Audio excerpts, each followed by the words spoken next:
Asan tayo? Harvard. Harvard. Tagalog word while on the road. What's our Tagalog word? Biyahe. What's biyahe? Trip.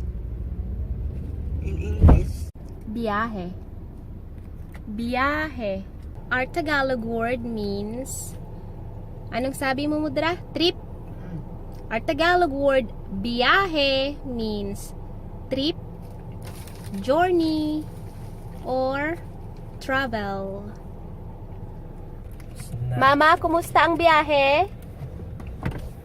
Mabuti. Kumusta ang biyahe? Ay, So, that's all for our Tagalog word, Mama. Bye-bye! ay. Babush! Shout and also shout out kay Niels Beltran.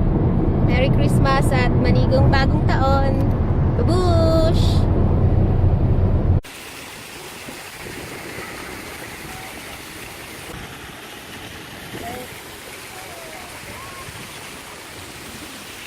Video?